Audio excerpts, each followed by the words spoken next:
हमारा टॉपिक चल रहा है भारत साम्राज्य का सुदृढ़ीकरण एवं क्षेत्रीय विस्तार, जिसके अंतर्गत हम कर चुके अकबर, जहांगीर, शाहजहां और आज हम करेंगे नेक्स्ट औरंगजेब। औरंगजेब का समय है 1658 से 1707 ईस्वी।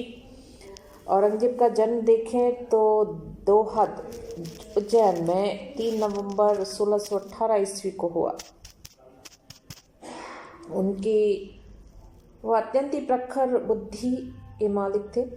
शीघ्र ही कुरान व हदीस धर्म ग्रंथों का पंडित बन गए। उन्होंने अरबी, फारसी के साथ साथ तुर्की व हिंदी भी सीख ली थी। अच्छी सैनिक शिक्षा के कारण वह शीघ्र ही कुशल सैनिक बन गए। उन्हें मध्य एशिया की ओर भेजा गया, लेकिन वहां तो उसे कोई सफलता नहीं मिली। लेकिन दक्षिण की सूबेदारी में उन्होंने कुशल प्रबंधन शक्ति का परिचय अवश्य दिया।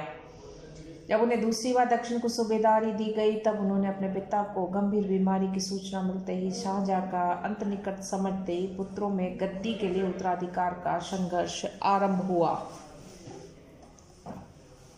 दिल्ली के ताज के लिए हुआ उत्तराधिकार संघर्ष, जिसके अंदर मुगल काल में एक परंपरा रही थी कि उत्तराधिकार की प्राप्ति हेतु गृह युद्ध शुरू होता था। अतः शाहजहां के उत्तराधिकार का मामला कोई अपवादपूर्ण न रहा और शाहजहां के 4 पुत्र थे: दारा, शुजा, औरंगजेब और मुराद। दारा शाहजहां का ज्येष्ठ पुत्र और प्रिय। वह सदैव दरबार में उपस्थित। उसके धार्मिक विचार उदार थे, परंतु वह एक सफल सेनापति नहीं था। उसमें नीति निपुणता का अभाव था। शाहजहां का ज्येष्ठ पुत्र होने के कारण घर में वह असावधान रहने लगा। शुजा वीर और साहसी व्यक्ति था, किंतु वह सदैव विषय वासनाओं में डूबा रहता था। औरंगजेब शाहजहां का सबसे योग्य पुत्र। वह युद्ध कला में प्रवीण, कुशल नेतृत्व करता, छल कपट में निपुण, कट्टर मुसलमान। गुजरात, बदख्शा, मुल्तान, सिंध तथा दक्षिण में उसने अपने सैनिक प्रतिभा का, प्रशासनिक योग्यता का पर्याप्त परिचय भी दे दिया था। मुराद शाहजहां का सबसे छोटा पुत्र। उसमें व्यक्तिगत वीरता का कोई अभाव नहीं था, लेकिन न तो उसे राजनीति के दाव पेचों का ज्ञान था और न ही वह कोई काम सोच समझ कर करता था। चारों भाइयों की भिन्न भिन्न प्रवृत्ति के कारण उनमें से आपसी संबंध सदैवतापूर्ण नहीं थे। तीनों छोटे भाई बड़े भाई से ईर्ष्या करते थे, क्योंकि प्रथम तो वह ज्येष्ठ साम्राज्य का उत्तराधिकारी समझा जाता था और दूसरा धार्मिक विचार उदार होने के कारण वह हिंदुओं तथा राजपूत सरदारों का प्रिय था। शुजा का झुकाव शिया धर्म की ओर था, औरंगजेब का कट्टर सुन्नी की तरफ। मुराद भी यद्यपि सुन्नी धर्मावलंबी था, किंतु औरंगजेब जैसा कट्टर नहीं था। भिन्न भिन्न प्रवृत्तियों के स्वामी होने से उनके बीच युद्ध छेड़ना कोई आश्चर्य की बात नहीं है। शाहजहां के चारों पुत्र साम्राज्य के विभिन्न सूबों के सूबेदार। दारा पंजाब और उत्तर पश्चिमी सीमा प्रदेश का सूबेदार, शुजा बंगाल और उड़ीसा का, औरंगजेब दक्षिण का सूबेदार और मुराद गुजरात का। सितंबर 1657 ईस्वी में शाहजहां सख्त बीमार हुए। वैद्यों को उसके बचने की कोई आशा न रही। ज्येष्ठ पुत्र दारा शिकोह को अपना उत्तराधिकारी घोषित कर दिया।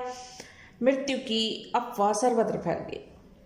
शाहजहां के चारों पुत्रों को ज्यों ही अपने पिता की रुग्णता की सूचना मिली, सभी ने उत्तराधिकारी युद्ध के लिए तैयारी प्रारंभ कर दी। सम्राट की मृत्यु की अफवाह फैली। शुजा और मुराद ने अपने अपने प्रांतों में स्वयं को सम्राट घोषित किया। अपने नाम के सिक्के भी जारी कर दिए। औरंगजेब स्वयं सम्राट बनना चाहता था, किंतु उसने चतुरतापूर्वक अपनी अभिलाषा को प्रकट नहीं किया, किंतु अपनी बहन रोशनारा से दरबार की सारी सूचनाएं प्राप्त। उसने अपने आगरा जाने का उद्देश्य भी रोगी पिता के दर्शन बताया और उसने मुराद से समझौता कर लिया। दोनों आगरा की ओर बढ़े। शुजा भी बंगाल से चलकर बनारस पहुंचा। दारा ने शुजा के विरुद्ध एक सेना भेजी। फरवरी 1658 ईस्वी को बनारस के निकट बहादुरगढ़ नामक स्थान पर शुजा परास्त हुआ। 1658 में शुजा परास्त बंगाल की ओर भागा और अब दारा ने औरंगजेब और मुराद के विरुद्ध जोधपुर के राजा जसवंत सिंह को भेजा। उज्जैन के निकट अप्रैल 1658 ईस्वी में दोनों पक्षों के बीच धर्मत का युद्ध हुआ, जिसमें औरंगजेब और मुराद की विजय हुई। अब दोनों भाई आगरा की ओर बढ़े और आगरा के निकट सामूगढ़ नामक स्थान पहुंचे। धर्मत के युद्ध में शाही सेना की पराजय से दारा स्तब्ध। दारा स्वयं अपने भाइयों के विरुद्ध बढ़ा और वह सामूगढ़ पहुंचा। जून 1658 ईस्वी में दोनों पक्षों में सामूगढ़ का युद्ध शाही सेना ने वीरतापूर्वक युद्ध किया, परंतु दारा परास्त हुआ। दिल्ली की तरफ बढ़ा ताकि पुनः युद्ध की तैयारी कर सके। इस युद्ध के बाद चालाक और औरंगजेब ने घोषणा की कि मुराद को सम्राट बना दिया जाएगा। पश्चात उसने औरंगजेब ने आगरा के दुर्ग पर अधिकार कर अपने पिता शाहजहां को बंदी बना लिया। औरंगजेब ने वहां एक शानदार दरबार लगाया और एक सेना दारा का पीछा करने भेज दी। औरंगजेब और मुराद अब स्वयं दिल्ली की ओर रवाना हुए, किंतु मार्ग में दोनों भाइयों के बीच मनमुटाव और मुराद को बंदी बना लिया औरंगजेब ने। औरंगजेब के दिल्ली पहुंचने से पूर्व ही दारा पंजाब की ओर भाग गया। औरंगजेब का राज्यारोहण देखे तो दिल्ली में 21 जुलाई 1658 ईस्वी को हुआ है। आलमगीर की उपाधि धारण की, साम्राज्य के मुख्य सरदारों को अपनी ओर मिला लिया और अमेर का मिर्जा राजा जय सिंह सामूगढ़ के युद्ध के बाद औरंगजेब का पक्ष उसने ग्रहण कर लिया और उसी की सिफारिश पर औरंगजेब ने जोधपुर के राजा जसवंत सिंह को भी क्षमादान दे दिया। खजुआ का युद्ध। अब औरंगजेब राजा जसवंत सिंह के साथ ससैन्य शिकार के बहाने खजुआ नामक स्थान पर पहुंचा। सूजा भी वहां पड़ाव डाले हुए था। यहाँ राजा जसवंत सिंह ने सूजा से सांठगांठ कर ली।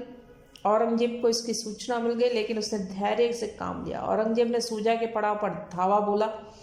पेशने युद्ध के बाद सूजा परास्त और भाग खड़ा हुआ। नेक्स्ट देवराई का युद्ध हुआ है। राजा जसवंत सिंह खजौर से लौटकर जोधपुर आ गया और दारा को सहायता का आश्वासन दिया। दारा पहुंचा अजमेर। चालक औरंगजेब ने मिर्जा राजा जय सिंह के माध्यम से जसवंत सिंह को समझाया और जसवंत सिंह ने दारा को सहायता देने का विचार ही त्याग दिया। औरंगजेब ने दारा को चारों ओर से घेरा। मार्च 1659 ईस्वी में अजमेर के निकट देवराई नामक स्थान पर भीषण युद्ध हुआ। 3 दिन का युद्ध। दारा परास्त भागा, अफगानिस्तान पहुंचा, जहां मलिक जीवन ने उससे शरण दी। विश्वासघात कर उसने औरंगजेब को उसे सुपुर्द कर दिया। औरंगजेब ने उसकी हत्या करवा दी और उसके पुत्र को बंदी बना लिया। दारा के पुत्र को भी बंदी अवस्था में ही मृत्यु हो गई। उधर खजुआओं के युद्ध के पराजय के पश्चात सूजा बंगाल होता हुआ अरकाना पहुंचा और जहां उसे मेघ जाति के लोगों ने मार डाला।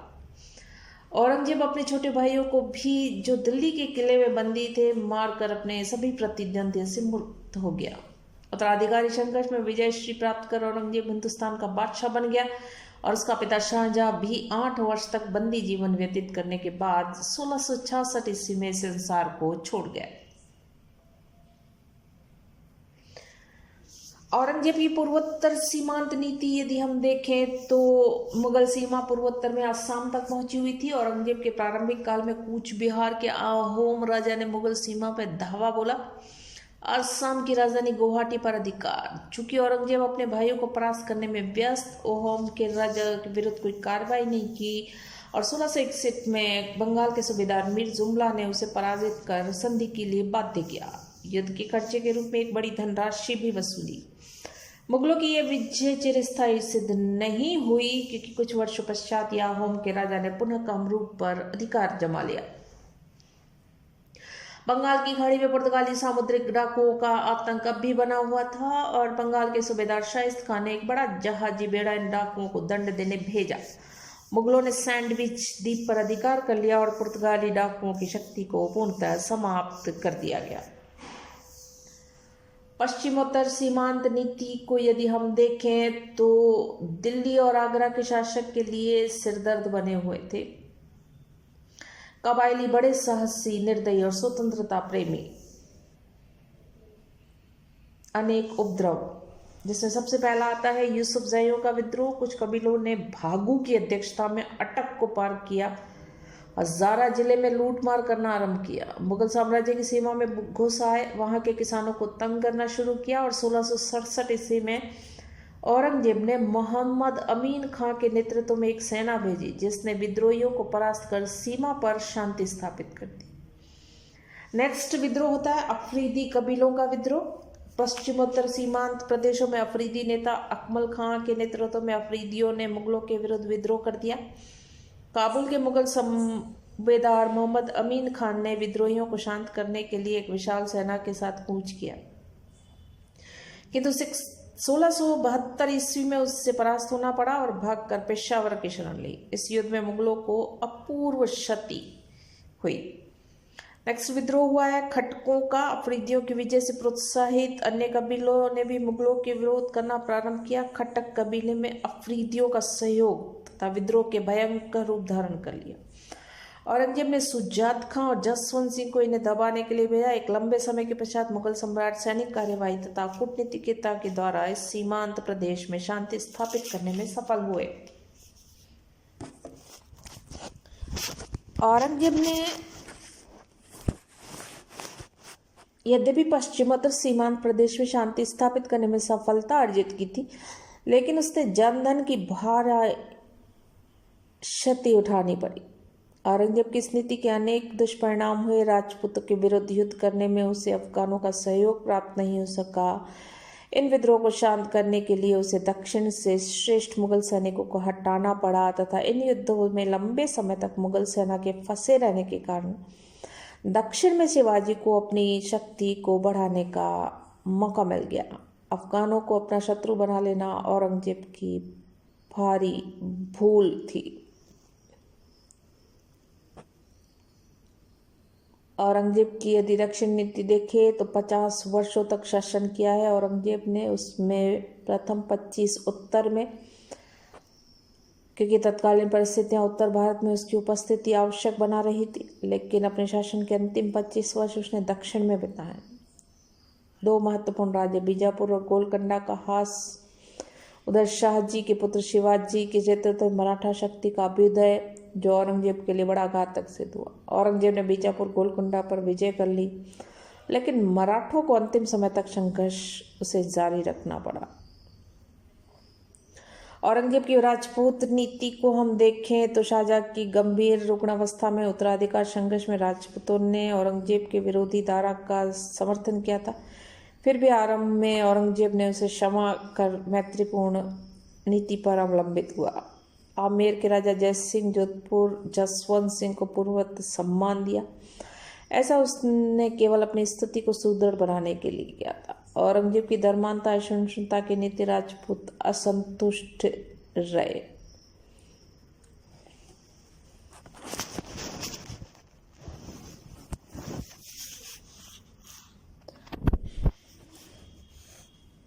औरंगजेब की राजपूतों के साथ नीति का विस्तृत विवेचना नेक्स्ट लेक्चर में हम डिस्कस करेंगे।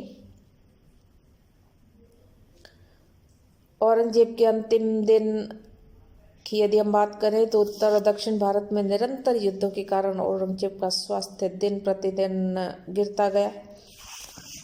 1705 ईस्वी में लगभग वो बीमार पड़ गया। कुछ समय बाद वह स्वस्थ होकर 1706 ईस्वी में अहमदनगर की तरफ गया। मार्ग में मराठा सैनिकों ने उसका पीछा किया। मुगलों द्वारा आक्रमण करने पर वे तितर बितर हो गए, लेकिन सम्राट के अहमदनगर पहुंचते ही उन्होंने शाही शिविर को घेरा। भीषण युद्ध के बाद मई 1706 में मराठों को खदेड़ दिया गया। बार बार खदेड़े जाने के बावजूद मराठे पुनः संगठित हो गए, अतः मुगल सेना मराठों का पूरी तरह दमन नहीं कर पाई। सम्राट मराठों की शक्ति से आतंकित हो चुका था। औरंगजेब उसे अपने उत्तराधिकार की भी चिंता होने लगी थी। वह नहीं चाहता था कि उसकी मृत्यु के पश्चात उसके पुत्र भी संघर्षरत हो जाए, अतः उसने शहजादे कामबख्श को अपना उत्तराधिकारी बनाया। लेकिन उससे अपने पुत्रों पर भी विश्वास नहीं था। उसे हर समय यह भय बना रहता था कि कहीं कोई शहजादा उसे बंदी न बना ले। मराठों की बढ़ती हुई शक्ति से उसका हृदय और भी छलनी हो चुका था। अंत में विफलता, विनाश और व्यथा का भार लेकर औरंगजेब 21 फरवरी 1707 ईस्वी को इस संसार को छोड़ चल बसा और दौलताबाद के 4 मील पश्चिम में खुलदाबाद में उसके शव को दफना दिया गया।